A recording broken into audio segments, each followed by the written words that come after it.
Dina Shackney's 6-year-old son, Max, died tragically after a fall at his father's Coronado mansion. Dina is back with us with her attorney, Angela Hallier, with an exclusive update. So, Dina, give us the update. And before you say so, I was saying you seem emotionally spent today. So, yes. Do the best you can. Whatever you've got to tell us, we're here to support you. So, thank you. Well, we've heard from the Coronado Police Department. They have elected not to reopen Max's investigation. Did they acknowledge all the investigation and the forensic work you guys had done? Did they look at it even? Well, Angela's shaking her head no. Well, no. Angie? Well, what we learned was, as you know, we had a biomechanical engineer and a medical examiner. And let me remind you, last time they were here, they reviewed for us all this tremendous forensic work that suggested that this was not an accident or there were lots of missing pieces, and I'd hoped they'd look at that, but apparently they did not have their biomechanical expert they contracted with when they did their initial investigation even look at our biomechanical engineer's report, which played a critical part in the analysis. So they had no biomechanical expert on their team review our biomechanical work. I watched this one's body react to that statement. She just was literally like, ugh. Right. You're pissed. I was shocked. I yeah. couldn't imagine that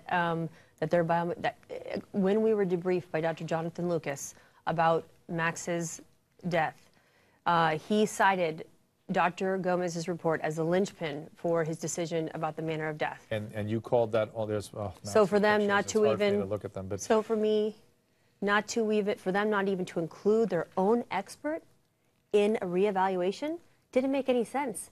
They said that Dr. Lucas and the medical examiner's office roundtabled this, but there's no one on that staff who's a biomechanical expert. Okay, I'm going to ask you to dig deep. Mom. Yeah. What have they done to you? Well, I think that they made a commitment to, I feel it was a disingenuous sort of act, and that they really encouraged us to present our information, fly our experts in, they would listen, and then there's nothing. We got a 3-line letter with not even an explanation. And for me, they have really dismissed the importance of a life and their own accountability or integrity to the citizens. As Max's mom, wouldn't you sort of expect a phone call or something? I mean, this is, I understand that they're not heartless. I'm not accusing them of anything, but it seems like, hey, Mom, move along. Well, that's sort of what they're saying. Hey, look, you presented us some things. Thank you very much, but we're going to stick with what we think in the first place. And that's it. And after 9 months, and after Max's death, and after going through this every single day to try to find out what happened to him, it was a 3-line letter and a phone call with Commander Lawton, and they said... You did get a phone call. Well, I called him. And how'd that go? Well, it was a long phone call. It was a very long phone call because I was pretty upset about it. I learned on the phone call Dr. Gomez was not included. I also learned in the phone call that the diagram, I think you've seen that, of that figure, that tall figure, was prepared by somebody at the DA's office. The San Diego District Attorney's Office prepared Dr. Gomez's, the independent experts' work. Why? And the inaccuracies of the diagram are striking.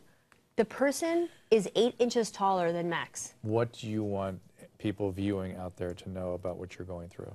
I want people to know I want them to please contact the Sheriff's Department.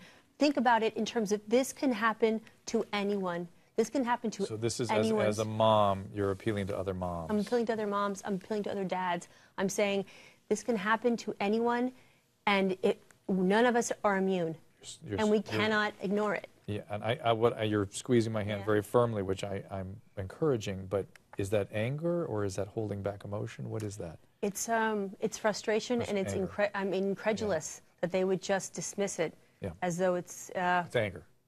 It's anger. I'm angry, and I'm frustrated, and I'm demoralized. Oh. And I believed in a system that failed me and failed Max.